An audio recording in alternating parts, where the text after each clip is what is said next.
Assalamu alaikum. Malien fin Mali kono ani diaspora kono.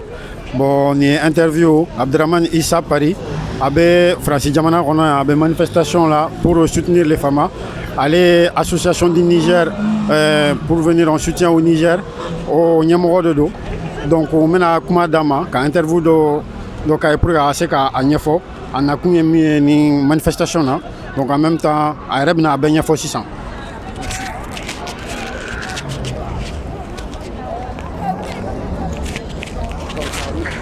Bonjour à tous, je m'appelle Président Abdraman Issa Paris, je suis d'origine nigérienne, je réside ici à Paris.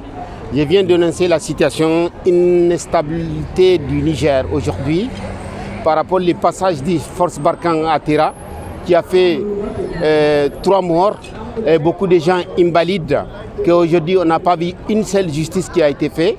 Aucune déclaration ni des autorités françaises, ni de la force Barkhane. Sous ce qu'on a écouté, le général français en train de dire qu'il y a eu des tirs d'assommation. C'est faux. Ce sont des gens qui ont été assassinés, pour être direct. Et en plus aussi, aujourd'hui, par rapport à la force Barkhane qui est là-bas au Niger, il y a eu dans des villages, Bani Zumbu qui s'appelle, plusieurs personnes qui ont été chassées par des terroristes alors que la force Barkhane est là. Ça veut dire que la force Barkhane est tout simplement, mon point de vue, il est là pour leur voler l'uranium et l'or des Africains. Et il n'y a pas plus que ça.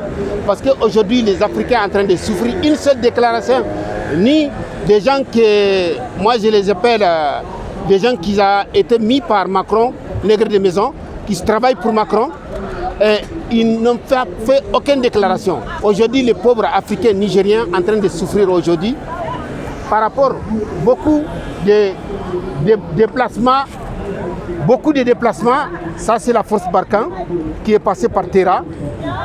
Ça, beaucoup de cadavres là-bas dans la ville de Difa, ils ont été assassinés par des terroristes alors que la force Barkhane est là. Et voici les balles. Voici les balles, ce n'est pas quelque chose qu'on dit, il n'y a pas de preuves, il y a des preuves.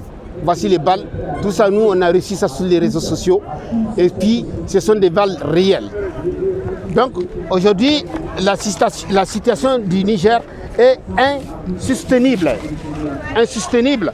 On se retrouve avec beaucoup de cadavres partout au Niger. Beaucoup de cadavres partout au Niger, partout dans le Niger. Et la situation est très grave et critique aujourd'hui. Alors que Macron est là, il ne dit même pas un seul mot. Président Abdraman Paris, je vous remercie. Est-ce que vous pouvez nous dire par rapport à l'activiste qui a été retrouvé brûlé dans sa voiture, qu'est-ce qu'il en est aujourd'hui Oui, je n'ai pour ça aussi, c'est pour cela que j'ai amené le thème de Tera. L'activiste qui avait convoqué la marche pacifique au Niger a été brûlé. Il a été partagé, coupé et brûlé dans sa voiture. Moi, j'ai un contact direct avec sa famille. Et aujourd'hui, sa famille, personne ne peut faire une déclaration parce qu'ils ont tous été menacés.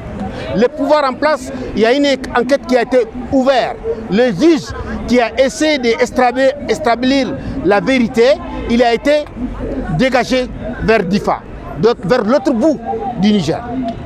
Donc ça veut dire, aujourd'hui, au Niger, il n'y a pas de justice. C'est un pays de dictateurs 100% qu'un pauvre ne peut même pas parler. Merci beaucoup. Merci aussi. Donc je vous remercie pour votre interview. Voilà, c'était l'interview de M. Idrissa Paris, directeur d'association en soutien au Niger. Interview exclusive pour vous, pour le groupe Yéréwolo Debout sur les remparts à Paris, Inch'Allah.